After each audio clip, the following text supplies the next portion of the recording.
क्या किसी का टेररिस्ट किसी और के लिए एक फ्रीडम फाइटर हो सकता है? 30 जनवरी 1948 को महात्मा गांधी सुबह के 3:30 बजे उठे अपनी मॉर्निंग प्रेयर्स के लिए। उन्होंने कई हिंदू और मुस्लिम लीडर से बात करी क्योंकि वो बहुत चिंतित थे कम्युनल वायलेंस के बारे में जो पार्टीशन के बाद पूरे देश में फैल रहा था।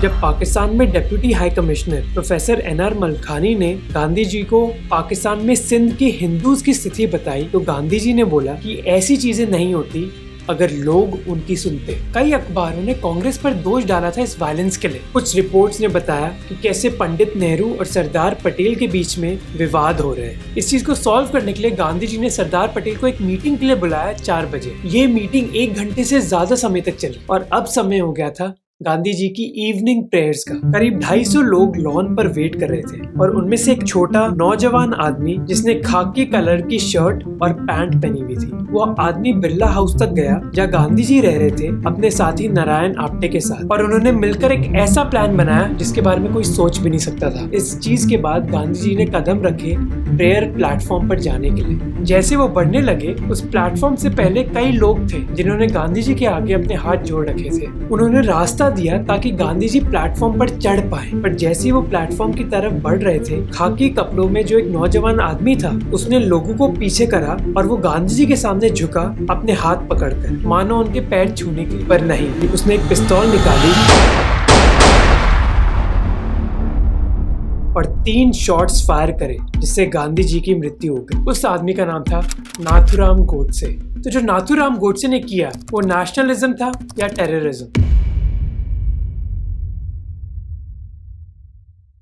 गोडसे की अरेस्ट के बाद गोडसे और उनके साथी नारायण आप्टे को पार्लियामेंट के पुलिस स्टेशन लेकर जाया गया। गोडसे के भाई गोपाल गोडसे ने अपनी किताब में लिखा, गांधी जी के सबसे छोटे बेटे देवदास गांधी गोडसे से मिलने के लिए गए। देवदास ये मान रहे थे कि उधर उनको एक खून चाटने जैसा राक्षस मिलेगा, पर वो चौकन्ना हो गए ये जानकर कि गोडसे वैसा था नहीं। देवदास को नाथूराम ने अपने आप को इंट्रोड्यूस किया और कहा कि वो क्षमा मांगता है कि उसको गांधी जी को मारना पड़ा, और कहा कि उन्होंने ये चीज पर्सनल हेट्रेड की वजह से नहीं करी, बल्कि गांधी जी को मारने का उसका निर्णय बस पॉलिटिकल था।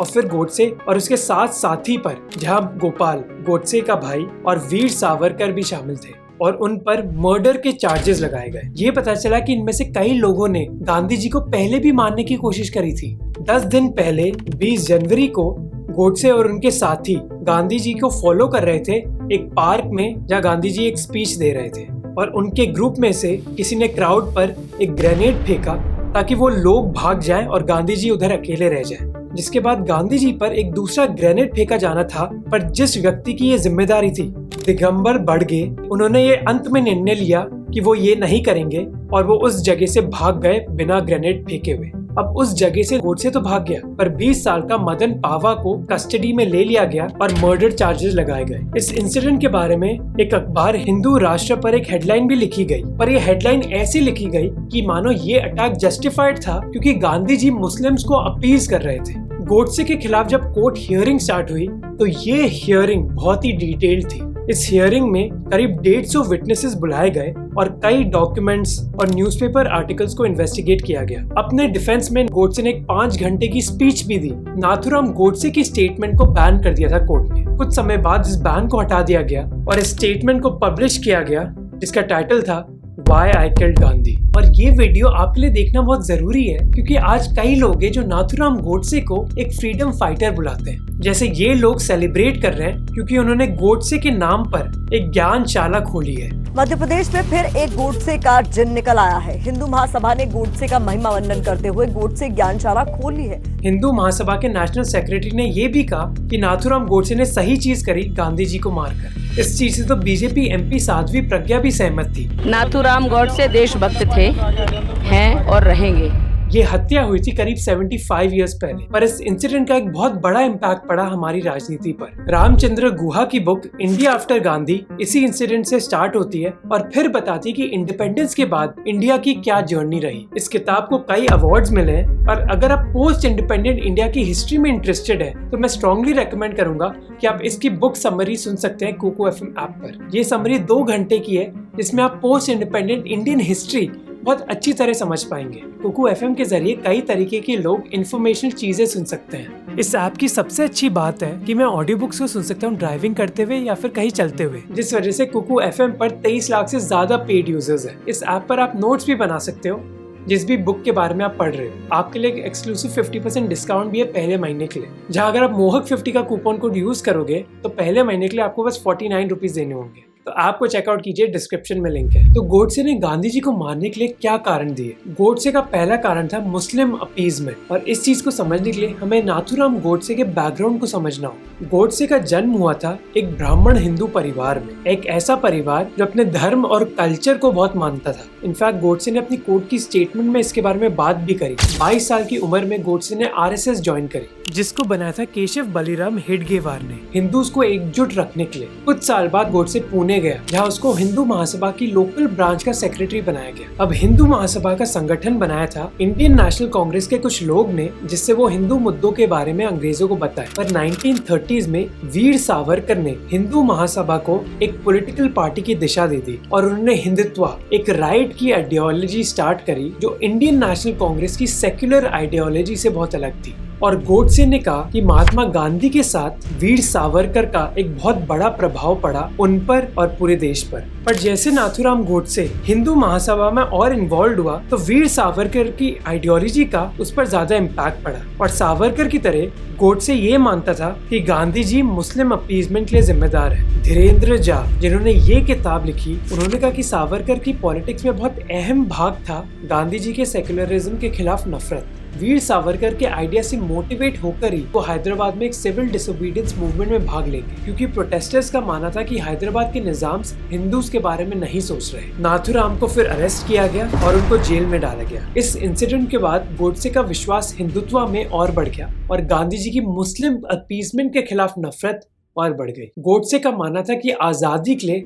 गांधी जी हिंदूज के बारे में सोच ही नहीं रहे थे। पर इस आरोप में दो समस्या है। पहला कि गोडसे मानता था कि सेक्युलरिज्म का मतलब है एक दूसरी कम्युनिटी को ज्यादा राइट्स देना, जबकि सेक्युलरिज्म का मतलब है कि एक सरकार किसी एक रिलीजियस कम्युनिटी को ज्यादा फेवर ना करे। गांधी जी का मानना था कि ऐसा नहीं कि हिंदूज और मुस्लिम्स के शरीर में कुछ है जिस वजह से वो एक दूसरे से नफरत करते हैं। गांधी जी ने अंग्रेजों पर दोष डाला इन दो कम्युनिटीज के बीच डिफरेंसेस पैदा करने के लिए। और गांधी जी का मानना था कि आजादी के लिए बहुत जरूरी है कि ये दोनों कम्युनिटीज यूनाइटेड रहे। इस चीज के बारे में उन्होंने 1909 में ही लिखा था। और दूसरी चीज की गोडसे मानता था कि गांधी जी जिम्मेदार हैं सेक्युलरिज्म के लिए, पर इनफैक्ट कई और इंडियन पॉलिटिकल लीडर्स हिंदूज और मुस्लिम्स को यूनाइटेड रखना चाहते थे। जैसे गांधी जी से पहले बाल गंगाधर तिलक ने कोशिश करी थी कि इंडिया के नेशनलिस्ट स्ट्रगल में मुस्लिम्स की पार्टिसिपेशन बढ़ाई जाए। लखनऊ पैक्ट के अंडर बाल गंगाधर तिलक, एनी बेसेंट और मोहम्मद अली जिन्ना ने मुस्लिम्स की रिप्रेजेंटेशन बढ़ाई थी लेजिस्लेटिव काउंसिल्स में, क्योंकि उनका मानना था कि मुस्लिम्स की इंडिया में पॉपुलेशन 25% है तो उनको सरकार में ढंग की रिप्रेजेंटेशन मिलनी चाहिए। पर नाथूराम गोडसे का मानना था कि गांधी जी ही इस अपीजमेंट के लिए जिम्मेदार है। गोडसे को बहुत गुस्सा भी आया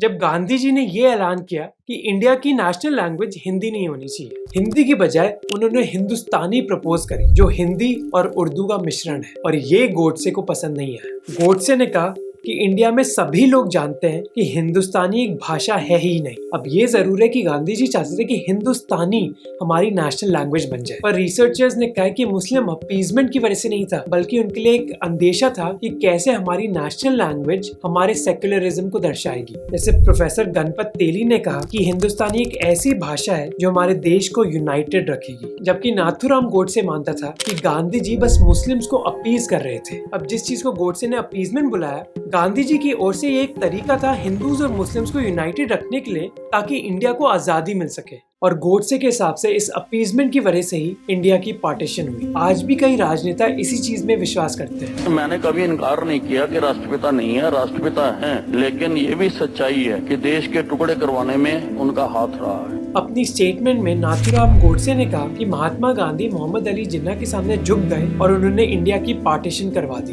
पर गोडसे ने ये क्लियर नहीं किया कि ऐसे देश में मुस्लिम्स का क्या रोल रहेगा। और हिस्टोरिकल लीडर्स को जज करने में यही एक बड़ी प्रॉब्लम होती है, क्योंकि आपको ये तो पता है कि उन्होंने कौन सी पॉलिसीज चूज करी, पर जब आपसे पूछा जाता है कि आप कौन सी पॉलिसीज चूज करोगे, तो आप सारी पॉलिसीज की बजाय बस एक पॉलिसी चूज करते हो। और यही नाथुराम गोडसे की खामी थी, क्योंकि उसने ये तो बोला कि गांधी जी मुस्लिम्स की अपीजमेंट कर रहे हैं, पर ये विस्तार में नहीं बताया कि फिर इंडियन गवर्नमेंट की क्या पॉलिसीज होनी चाहिए। और अगर पॉलिसीज प्रपोज भी करी नाथुराम गोडसे ने, तो क्या आर्ग्यूमेंट्स हैं कि इंडिया एक स्टेबल देश भी रहेगा और आजादी भी जीत पाएगा। इसी वजह से कहा जाता है कि ऑपोजिशन में रहना बहुत आसान है। इनफैक्ट गांधी जी ने कई हड़तालें करी मुस्लिम्स और हिंदूज को यूनाइटेड रखने के लिए। तो नाथुराम गोडसे का ये आर्गुमेंट कि गांधी जी पार्टीशन के लिए जिम्मेदार थे, उससे अग्री करना मुश्किल है। गोडसे ने कहा कि उसका हिंदू राष्ट्र का सपना टूट गया जब कांग्रेस और महात्मा गांधी ने एक सेक्युलर इंडिया और इस्लामिक पाकिस्तान बनाया, और इस चीज का उसने दोष गांधी जी पर डाला। पार्टीशन के बाद जो वायलेंस हुआ उसका भी दोष गोडसे ने गांधी जी पर डाला। पर नाथुराम गोडसे गलत था कि गांधी जी पार्टीशन चाहते थे इंडिया की। इनफैक्ट अंत तक गांधी जी पार्टीशन के खिलाफ थे। 3 जून 1947 को जब पार्टीशन प्लान अनाउंस किया गया था, गांधी जी ने डॉक्टर राजेंद्र प्रसाद को बोला कि इस प्लान में उनको बस बुराई ही दिख रही है। जब गांधी जी से एक रिपोर्टर ने सवाल पूछा कि क्या वो पार्टीशन को रोकने के लिए एक भूख हड़ताल पे जाएंगे, तो गांधी जी ने कहा कि अगर कांग्रेस कुछ बेवकूफी करती है तो उसका मतलब ये थोड़ी कि इसकी सजा गांधी जी को देनी होगी अपनी जान लेकर। गांधी जी ने उल्टा पार्टीशन का दोष कांग्रेस पर डाला। पार्टीशन को रोकने के लिए गांधी जी तो मोहम्मद जिन्ना को प्राइम मिनिस्टर बनाने की भी सोच रहे थे। तो नाथुराम गोडसे का ये कहना कि गांधी जी इंडिया की पार्टीशन के लिए जिम्मेदार है, वो सही नहीं है। पर नाथुराम गोडसे इसी चीज में विश्वास करता था जिसकी वजह से उसके मन में गांधी जी के खिलाफ नफरत थी, और ये नफरत गोडसे के अंदर कई सालों से पनप रही थी। पर एक इंसिडेंट हुआ जिसकी वजह से ये नफरत ने अपनी हदें पार कर दी। 13 जनवरी 1948 गांधी जी की हत्या के 17 दिन पहले गांधी जी ने एक भूख हड़ताल स्टार्ट करी देश में हो रहे दंगों के खिलाफ, स्पेसिफिकली दिल्ली के दंगे। गांधी जी ने कहा कि वो अपनी हड़ताल बंद कर देंगे जब दिल्ली में शांति हो जाएगी और एक मुस्लिम इस शहर में अकेले चल पाएगा। इस भूख हड़ताल के जरिए गांधी जी बस ये नहीं चाहते थे कि मुस्लिम्स बचे, बल्कि हिंदूज भी बचे। ये हड़ताल गांधी जी ने इसलिए भी स्टार्ट करी क्योंकि वो चाहते थे कि इंडियन सरकार पाकिस्तानी सरकार को उसका कैश बैलेंस वापस कर दे। ये कैश बैलेंस था 55 करोड़ रुपए का, पर इंडियन सरकार ने ये पैसा देने से मना कर दिया था जब पाकिस्तान ने अफरीदी ट्राइब्समैन के साथ मिलकर कश्मीर को इन्वेड और हड़पने की कोशिश करी। पर गांधी जी की जान बचाने के लिए इंडियन सरकार ने ये पैसा पाकिस्तान को दे दिया। कई राइट विंग हिंदूज बहुत गुस्से में थे इस निर्णय से, जिसमें से एक थे नाथुराम गोडसे। इसका मानना था कि ये एक और उदाहरण था जहां महात्मा गांधी ने मुस्लिम अपीजमेंट करी। और नाथुराम गोडसे ने कहा कि 32 सालों से उन्होंने देखा कि महात्मा गांधी मुस्लिम्स को अपीज कर रहे थे, और उन्होंने तय किया कि गांधी जी की जिंदगी उसको खत्म करनी ही होगी। और ये बहुत अजीब सी बात है कि जब गांधी जी हड़ताल कर रहे थे हिंदू मुस्लिम वायलेंस को रोकने के लिए, तब उस हड़ताल का अंत हुआ जब नाथुराम गोडसे ने वायलेंस यूज किया गांधी जी को मारने के लिए। तो क्या नाथुराम गोडसे एक टेररिस्ट था या फिर नेशनलिस्ट? इसको समझने से पहले हमें ये समझना होगा कि टेररिस्ट कौन होता है और एक रेवोल्यूशनरी या फिर नेशनलिस्ट कौन होता है। जैसे ये है वी प्रभाकन, LTTE के फाउंडर, एक मिलिटेंट ऑर्गेनाइजेशन जो एक इंडिपेंडेंट तमिल स्टेट बनाने की कोशिश कर रही थी श्रीलंका में। अब दुनिया के कई देश जैसे श्रीलंका, US, कनाडा और इंडिया LTTE को एक टेररिस्ट ऑर्गेनाइजेशन मानते थे, पर कई लोग LTTE को फ्रीडम फाइटर मानते थे। जैसे फॉर्मर तमिलनाडु CM करुणानिधि ने LTTE को फ्रीडम फाइटर्स बुलाया, पर सभी लोग इस चीज से सहमत नहीं थे। 1988 में इंडियन हिस्टोरियन बिपिन चंद्रा ने भगत सिंह को एक रेवोल्यूशनरी टेररिस्ट बुलाया था। हाँ, रेवोल्यूशनरी टेररिस्ट, क्योंकि पहले टेररिस्ट और रेवोल्यूशनरी में इतना अंतर नहीं माना जाता था। जैसे फ्रेंच रेवोल्यूशन के बाद टेररिज्म को एक ऐसी पॉलिटिकल आइडियोलॉजी माना जाता था जो छोटा मोटा चेंज नहीं चाहते थे, बल्कि बहुत बड़ा चेंज चाहते थे हमारे समाज में। और जो टेरर शब्द है उसका मतलब ये नहीं था कि वो आम लोग के बीच टेरर फैलाना चाहते थे, बल्कि वो टेरर फैलाना चाहते थे एक ऐसी सरकार के बीच जो आम लोगों को इग्नोर कर रही है। पर कई सालों के बाद ये टेररिज्म का शब्द बदल गया। That a plane has crashed into the World Trade Center in New York. अब टेररिज्म का मतलब है एक ऐसी आइडियोलॉजी जो वायलेंस यूज करती है अपने पॉलिटिकल ऑब्जेक्टिव्स को अचीव करने के लिए। और ये आइडियोलॉजी बस एलिट्स और सरकार को टारगेट नहीं करती बल्कि सिविलियंस को भी टारगेट कर सकती है। इसीलिए कुछ लोग का कहना है कि टेररिस्ट वो व्यक्ति होता है जो अपने पॉलिटिकल गोल्स के लिए वायलेंस यूज करता है मासूम लोगों को टारगेट करने के लिए। जहां एक रेवोल्यूशनरी समाज में एक बहुत बड़ा चेंज लाना चाहता है, एक टेररिस्ट आतंक, डर और वायलेंस को यूज करता है अपने पॉलिटिकल गोल्स के लिए। ये डिसाइड करने के लिए कि गोडसे एक टेररिस्ट था या फिर रेवोल्यूशनरी, हमें ये समझना होगा कि गोडसे के पॉलिटिकल गोल्स क्या थे। क्या गोडसे प्रोटेस्ट के जरिए समाज में एक बहुत बड़ा चेंज चाहता था या फिर गोडसे डर और आतंक को यूज करके इनोसेंट लोगों को टारगेट करना चाहता था। तो दो कंडीशंस हो गई कि गोडसे की प्रोटेस्ट में क्या आतंक शामिल था और दूसरा कि गोडसे ने जिसको टारगेट किया वो मासूम था। अब सेकंड कंडीशन को इवैल्यूएट करना मुश्किल है। कुछ लोग कह सकते हैं कि गांधी जी बिल्कुल मासूम नहीं थे, वही जिम्मेदार थे हिंदूज की हत्या के लिए, चाहे वो पार्टीशन से पहले हो या फिर पार्टीशन के बाद। पर इस आर्गुमेंट से मैं अग्री नहीं करता। ये कहने के लिए कि गांधी जी हिंदूज की हत्या के लिए जिम्मेदार थे, उसके लिए आपको ठोस सबूत देना होगा। जैसे ऐसा सबूत जिससे आप ये प्रूव कर पाओ कि गांधी जी की इंटेंशन थी हिंदूज को मारने की, जिसका कोई एविडेंस हमें मिला नहीं है। और जब ऐसा ठोस एविडेंस ना हो तो वायलेंस को जस्टिफाई नहीं किया जा सकता। अब दूसरी कंडीशन है कि क्या गोडसे ने आतंक यूज किया, और मेरा मानना है हाँ, क्योंकि गोडसे ने एक ऐसे लीडर को टारगेट किया जो ना ही इंडिया का सबसे पॉपुलर पॉलिटिकल लीडर था उस समय का, पर एक ऐसा लीडर भी जिसकी फिलॉसफी नॉन वायलेंस की थी। और गांधी जी को मारने का मकसद आतंक फैलाना ही था आम लोग और पॉलिटिकल लीडर्स के बीच। पर सवाल यही उठता है कि हम ये कैसे डिसाइड करते हैं कि आम लोगों के बीच आतंक फैला या फिर नहीं। और इसी चीज में बहुत सब्जेक्टिविटी है। इनफैक्ट रिसर्चर्स भी टेररिस्ट की एक डेफिनेशन पर अग्री नहीं कर पाते। एक आर्गुमेंट यह है कि क्योंकि गांधी जी के लाखों और करोड़ों में फॉलोअर्स थे और वो एक ऐसे व्यक्ति थे जो नॉन वायलेंट थे, इसलिए उनको मारने से आतंक फैल गया। जबकि नेताजी बोस और शहीद भगत सिंह उन लोगों को टारगेट कर रहे थे जिनके फॉलोअर्स गिने चुने ही थे। तो अब आपके लिए एक सवाल है कि अगर गांधी जी के बस 50-60 फॉलोअर्स ही होते तो क्या उनको मारना एक आतंक का उदाहरण होता या फिर नहीं? बहुत कॉम्प्लेक्स सवाल है, तो मुझे कमेंट्स में बताना। पर एक और चीज हमें सोचनी चाहिए कि पॉलिटिकल वायलेंस का एक समाज में क्या रोल होता है। अगर आप किसी की पॉलिटिकल आइडियोलॉजी से सहमत नहीं है तो क्या जस्टिफाइड है कि आप वायलेंस यूज कर सकते हो? अगर नहीं तो वो लोग जो नाथूराम गोडसे को एक फ्रीडम फाइटर मानते हैं वो क्या बताते हैं हमारे समाज के बारे में। नाथूराम गोडसे अमर रहे। वीडियो अच्छा लगा तो सब्सक्राइब बटन दबाइए, और अगर ये वीडियो अच्छा लगा तो आपको ये वीडियो भी अच्छा लगेगा जहां हम बात करते हैं इंडिया की कॉम्प्लिकेटेड न्यूक्लियर पॉलिसी के बारे में। तो ये वीडियो जरूर देखना, और कोको एफएम को चेकआउट करना मत भूलना, जहां वो 50% डिस्काउंट दे रहे पहले महीने के लिए। मेरा कूपन कोड mohak50 यूज करना।